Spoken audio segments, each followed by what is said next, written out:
You're listening to the Rainmaking Podcast, hosted by high-stakes headhunter, author, and professional speaker, Scott Love. Hey everyone, this is Scott Love, and thanks for joining me on the Rainmaking Podcast. As you know, this is the show that brings relevant info to those in the business of getting business. Today, our guest is Bill Cates. I've known Bill for a few years. I met him years ago when I was doing a lot of speaking. He's the past president of the National Speakers Association. He's an author.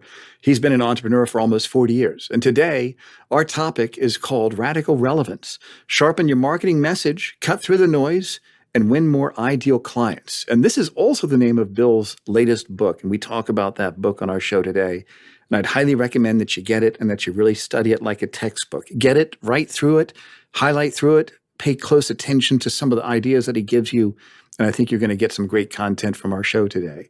Bill has been a successful entrepreneur for almost 40 years. He started, built, and sold 2 successful book publishing companies.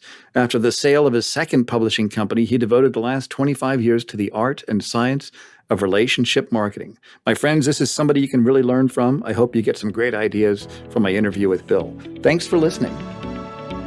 Hey everyone, this is Scott Love. Thanks for joining me on the Rainmaking Podcast. Today, I've got Bill Cates on the show with me talking about radical relevance. Bill, thanks for joining me on the show today. You're welcome, Scott. And just in case if anybody misheard you, it's not Bill Gates. I missed it by one letter. And here's the deal. Bill Gates may be finding ways to give his money away. My mission is to help everybody serve more people and make a little more money in the process. That sounds great. And Bill, I've known you for some time. I've read some of your other books. And one thing, I'm going to give a plug for your book. And this isn't something, folks, that Bill asked me to do, but his book is called Radical Relevance. Sharpen your marketing message, cut through the noise, win more ideal clients. And I'm going to tell you this, that this is probably one of the best books I've read in business. And I'm not exaggerating, and I've read a lot. And if there's any professional out there that's in the business of getting business, you're a partner with a law firm, you're an associate, you're a B2B salesperson, you're a headhunter, you're in the staffing sales business, this is a book to read. And so, Bill, tell me a little bit, and we're going to put the show notes, we'll put the links for all this, but give us a little bit of background. You've been in business for some time. Tell us about how you started in business and how you worked your way up today to being an expert on this topic. Sure, we'll make that quick, but I've been in business for 40 years. I know I sound like I'm about 35, but I'm a little older than that. So I got started actually in business in the book publishing industry, and I owned and built 2 book publishing companies. I sold the companies, and I was looking for the next thing to do. And a buddy of mine said, you should be a consultant, speaker, author. You've been through a lot. You have a lot to give, a lot to teach. I said, well, that sounds interesting. So I slowly started to do that. And so what I love about what I do now is I get to learn. I get to try it in my own business. I get to teach it to other people. And everyone I talk to is it's like a laboratory, and we figure out what really works. Right. I'm a bit of a curator of best practices, trying to keep what I do as relevant as possible, which is part of the topic today. Mm-hmm. And so, for the last 25 years, I've been doing this, helping small businesses, large businesses grow with more relevant messaging. And as you know, referrals and personal introductions is a big part of what I teach as well. Right. Meeting people through warm marketing as opposed to cold marketing. I think that's fantastic, especially for those people listening that are rainmakers out there. And let's kind of start off with the most obvious question. When you say radical relevance, what does that mean? And why is that concept important enough for you to write a whole book about that? Sure. Well, certainly relevance, being relevant with our message so that we can attract the right people into our business has always been, relevant. It's always been important, right? Mm-hmm. But these days, it's just harder to get through. The subtitle of the book actually says a lot. It's Sharpen Your Marketing Message, Cut Through the Noise, Win More Ideal Clients. So the problem it solves is cutting through all the noise and getting someone else's attention. And then keeping their attention. We have to be relevant. We have to be compelling on a continual basis so that we can see, do the dance to see if we're a good match and see if we can be of service to them. So it's all about That, and because we suffer from marketing message overload, it's been estimated that the average person receives about 3,000 marketing messages a day, Right. in all the different ways we get those, that no wonder the people we want to reach have created barriers. Yeah, that's right. That's right. And we've all been approached by people who have no clue who we are. And so we ignore those messages pretty much right away. And so the more relevant we are to that prospect in our approach, then the more likely they'll pay attention to us. That's right. The walls are going to come down. They're going to let us in. They're going to engage with us. So tell me about this one concept here in chapter 5 about what makes you different. You say your prospects don't care about what makes you different unless they see exactly how that difference benefits them. Tell me about that a little bit. Yeah. So also another part of the book, I give the 17 rules of radical relevance. And I think this is rule 5, and that is only differences that matter. That's another way to say the same thing, right? So now, does what make you different as critical as everybody says, right? Everybody out there saying, you got to know what makes you different. Well, yes and no. I mean, at the end of the day, someone that you're talking to, someone who's considering working with you, what they really want to know the answer to is, are you right for me? Right? Is the match right? And sometimes what makes you different can make a huge difference in making that equation work. So I know we'll talk a little bit about targeting a specific market if you have a vertical market that you're going after. And so therefore, that market better than a generalist, then guess what? That difference is something that probably will matter to them. What doesn't matter to them are all the platitudes that people use. Like, we care about our clients. We get to know our clients before we make recommendations. Yeah, we have great service. And Scott, I'm not saying we don't talk about those things. I'm not saying we don't say that we care and we customize solutions and all that. Those are all important, but that doesn't make you different. That's not a differentiator. And it's kind of the price of being in business. And we have to talk about those things and how we do those things. So it's almost impossible to have something that makes you unique. Sometimes you hear the expression unique value proposition. Right. Well, it's hard to be totally unique, but you can be different enough. And then what we got to do is how we talk about that. We tie it to a specific benefit. We can't assume that feature of ours that makes us a little different, that the prospect, the potential client, is going to see how they benefit from that. So I was working with a bank, and a commercial bank. All they do is B2B and commercial. And they had a list of about 19 what they call UVPs, unique value propositions. And I went through them with them as I was doing some consulting with them. And only about 3 or 4 of them were tied to an actionable benefit. So for instance, one of them was, we've been in business 128 years. Well, so what? What does that mean? Does that mean you're old and stodgy and not going to have the latest apps and the latest, technology? Or does it mean you're solid and you're not going anywhere and you'll be there for your client, right? We can't assume that our prospect is going to know what that means. And when I work with my clients, I probably over the last year, I've read maybe 150 different value propositions. And very few people are good at tying it all the way to the benefit. Right. And if we don't do that, then we're only going part way and we may not hit the mark.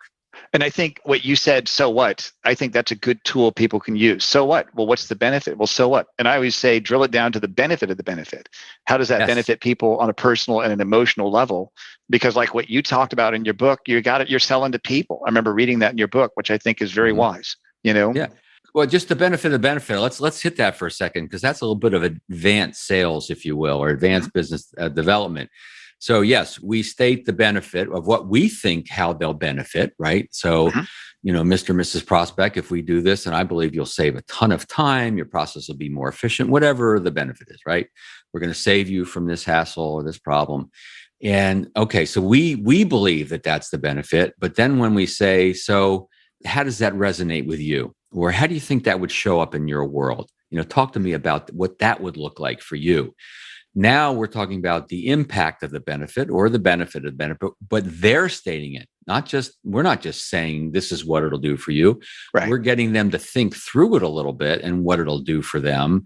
And then they start to own it. And that can be very powerful. When you say they start to own it, what does that mean? Well, because they're saying it back to you in their words. Got it. Right. Right? So they're saying, yeah, you're right, Scott. I could see if we did that, we would save so much money. In fact, we'd probably save this and this, and then, right? So they're starting to think through the impact of the benefit, and then they own it and they get emotionally involved. And we know that no human being, this has been proven with brain science, no human being makes a decision without an emotional component. That's right. Research has shown that if someone can't feel emotion, if the part of the brain that feels emotion has been damaged, they literally can't make a decision. They can't decide if they're going to have wheat flakes or corn flakes for breakfast. So we usually, the ultimate benefits usually do have an emotion attached to them in some way or another. And let me ask you this in terms of getting clear on who your prospects are. I've seen this before. I've actually used this concept of personas. But that's something that I think a lot of people in the business world just haven't really thought through about identifying the different personas of their clients and their prospects. Tell me about that. How would you define that, and what other ideas would you have to help someone kind of get clear on narrowing their focus? Yes, sure. So a persona is a marketing term for ideal client.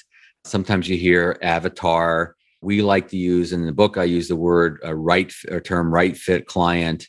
And if you think about your right fit clients, those people that you enjoy working with, what you offer matches what they need. They appreciate you for all the reasons you want to be appreciated. That's a right fit client, right? They're usually more profitable. You're speaking their language from the get-go because you know who you want to attract. And so for me, there's the target market, right? That's the target of could be an industry, could be a specific company. There's different ways to look at targets. But the bullseye is the persona, the right fit client. And so this all comes from the perspective, and this is something I learned a long time ago, and that is clear intentions produce clear results and vague intentions produce vague results. So if we have a kind of a vague sense, a kind of a sense of who we're trying to attract, and everyone in the firm, who's involved with attracting clients has a sense of who we want. Well, that's who we'll attract, the sense, right? We might hit the bullseye from time to time and we'll be skirting around the edges a lot. And that's not terrible. But if we have a crystal clear sense of who we're trying to bring in, and we can have more than one persona, by the way, and we know the exact demographics, age, gender, financials, all the demographic aspects, and then the psychographics, which are critically important. And that is, what are their fears, concerns, problems, aspirations, goals, kind of the emotional side of things. Then what happens is we can craft the messaging that will be relevant to them, that will speak to them. Right. It's all about empathy. The biggest word we can use here is empathy. Empathy means understanding and appreciation for someone's circumstance.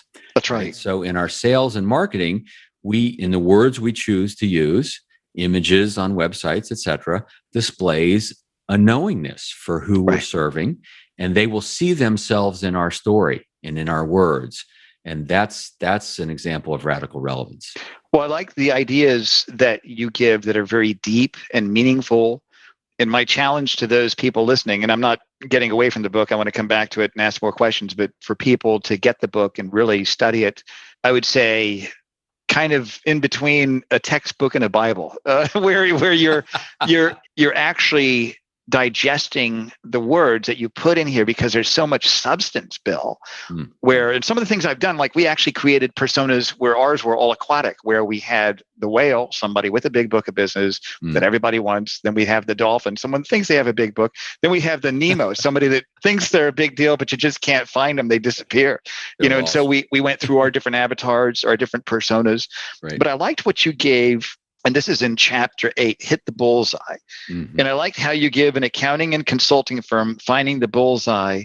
And tell me about that. How would somebody go about really identifying the bullseye and really getting that right fit client? What action steps would you give them for them to be able to do that? Yeah, typically, unless you're just starting out. So if you're already in business, which I suspect most of the people listening to this are, you start where you are. You start with your clients, right? And you look at who are your right fit clients and what's the criteria. Everyone's going to have a little different criteria, but certainly you like doing business with them. Like I said earlier, the match between what they need and what you offer is a good match. They're profitable, and right fit clients tend to be more profitable anyway because they value your advice. They value the work that you do. It's not a struggle to work with these people. And so you look and you identify who are these right fits. Who do we want to duplicate? Right? This is where my referral stuff comes in. We talk about multiplying our best clients, multiplying our right fit clients. Who would we like to duplicate? And you can have more than one. Like you said, you got the whale and the dolphin, and some people will give them names. We need more Georges, we need more Lauras, but there's criteria listed with each of those people. So we know what we're talking about when we say George or Laura. Right. There's that clarity there. And so what happens is as we get more and more clear, and sometimes it takes a little time for that, but as we get clear, then what happens, even in subtle ways, the way we start to talk about our business and the opportunities we present and the problems we solve, we start to attract more of those people because we're slowly adjusting what we say in a way that's going to speak to those people. And so we can go fast, we could go slow and subtle, but over time, clear intentions produce clear results. Right. And that's what's going to happen. So elaborate more on what you talked about. I think, did you call it the psychology of the buyer, or how did you phrase it within your book? Well, yeah, the buyer psychology, and that's what they bring to the table, right? What is their story? And, we don't always know. We can make some assumptions. We have to be a little careful about making assumptions, right? But the good news is if we are targeting the right market and then we have the right bullseyes within that, then we've probably made some pretty accurate assumptions, but we never really want to totally assume. We want to see who they are and what they're bringing to the table. So we sometimes talk about our value in the form of questions, right? So I might say to you, Scott, let's say you're an accountant, and I'll say, Scott, one thing I've learned about the accounting industry is that while you're always looking for good clients that fit your practice, I know that it's hard to find talent, that a lot of accounting firms are struggling finding the right talent. Folks who graduate with an accounting degree and actually want to become, a CPA. Is that a struggle for you? Is that a challenge that you're facing? Right. So I can make an assumption, but let me check that assumption out a little bit to see where are you with that? What are you bringing to the table? And so then we can adjust in that way. So we've got it by the whole idea of radical relevance comes from really just a relentless pursuit of caring and getting to know who our best clients are. Right. It's got to be relentless. We've got to be willing to take the time. And so many people don't take that time to do the warm research and the cold research before we reach out to a prospect, that we miss so much opportunity just because we maybe were a little lazy and didn't take the time. And I think even not understanding about us, about how is it that we are radically relevant? Mm-hmm. How do we articulate that message to people in a way that's going to work, that's going to cause a response? Like you give, 2/3 of your book, I think, is really dedicated to teaching people how to do that. I like the fact that you give action steps in doing this. You give different steps. You do fill in the blank within your book. It makes it easy.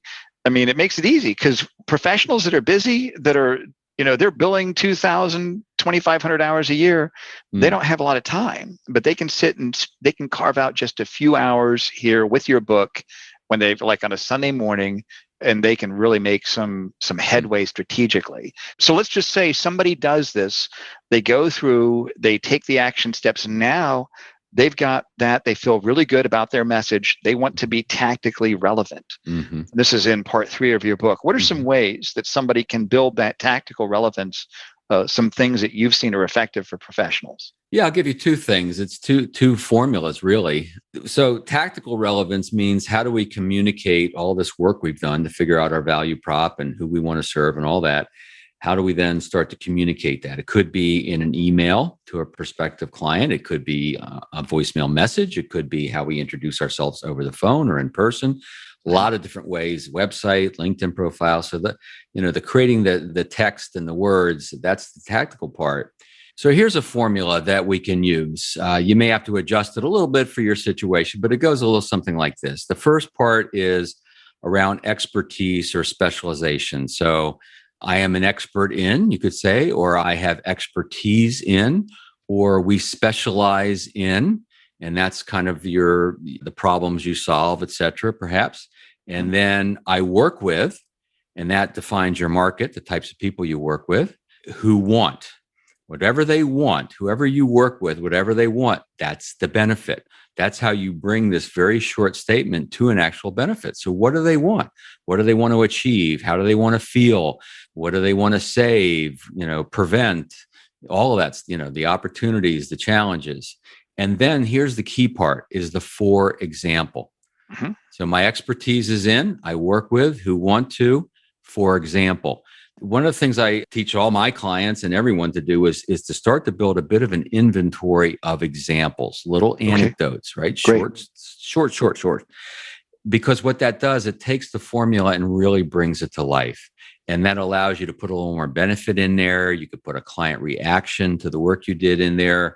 For example, yesterday I was working with a client and they had a challenge that was similar to yours. And here's what we did and right?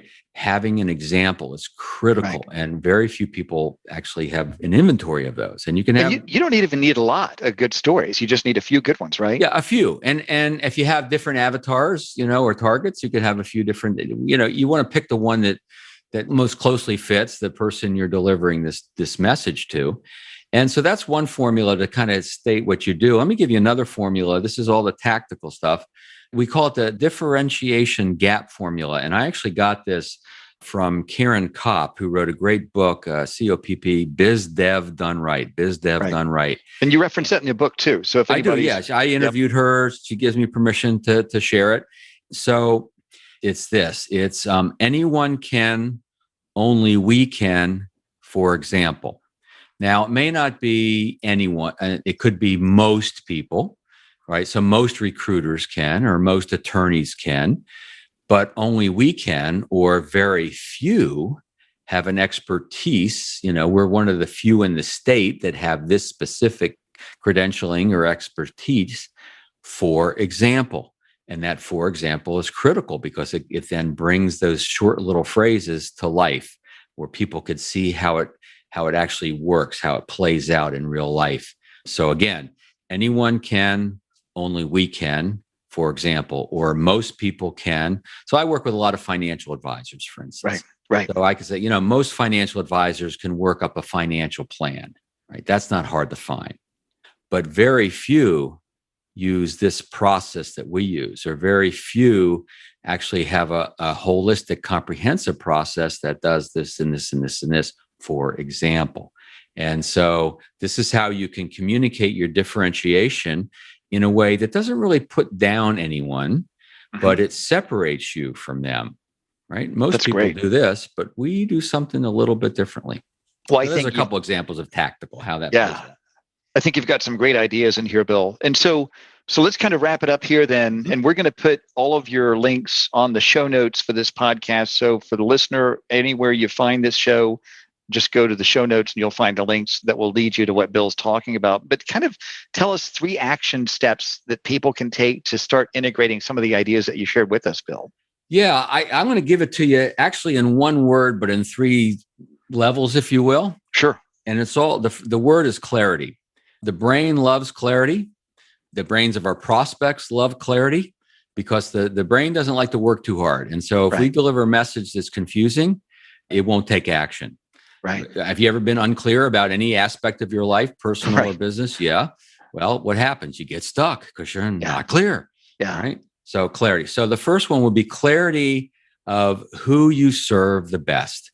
Just get work on. I mean, it might take some time. It's not necessarily a simple thing, or it could be if you took the time to do it. But who do you serve the best? Who do you want to attract? Just get clear on that and make a decision to not take people who don't fit that anymore, right? If you're at that place in your business. So that's one thing. And then get clear on a thing I talk about in the book, the villain. Who is the villain that you and your prospective client or client are fighting together? So for instance, the villain that I'm helping people on this podcast fight is that marketing message overload and the fact that it's so hard to reach people, right? So we all have that challenge. And so together, I'm the guide, right? You're the hero. I'm the guide. I'm helping you fight that villain. So get clear on the villain that you are helping your client fight, the problem you're solving, the one that resonates, and then get clear on the internal villain. The internal villain is what that problem makes your prospects feel. It's how do they feel about this? And so in the B2B situation, right, you may talk about the problem that you solve for the business, for the firm, but then there's also the problem for that individual, right? You're still selling individuals. That's right. What's the internal villain way, for them? How is it making them feel? What's the challenge they're facing around this? Maybe they're going to get fired, or maybe they're not going to make partner, or maybe something, right? So it's all about clarity on who you want to serve, and then the villain. Well, Bill, this is fantastic. It's sagacious. It's deep. Your book on relevance is relevant. So tell us then, what are some of the offerings that you have besides your book that people can use as resources? What do you do besides writing books that people can really benefit from? Sure. Well, I mean, I speak at conferences. Obviously, if people are bringing in, speakers, quote unquote, experts to help with these types of things, I do that. I have a lot of consulting and coaching clients, certainly.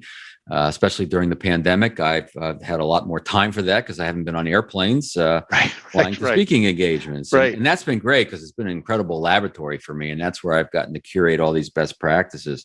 I help companies get more clear on the things we've talked about, and also help them build more referral business. It's a big part of what I do, is multiplying the best clients. So a couple places to go. I'm sure you'll put it in the show notes, radicalrelevancebook.com, radicalrelevancebook.com. And then we have a lot of free resources and a few not free. If you go to referralcoach.com/resources in lowercase, referralcoach.com/resources, a lot of stuff there for you. Videos, audios, guides, checklists, lots of good value for you.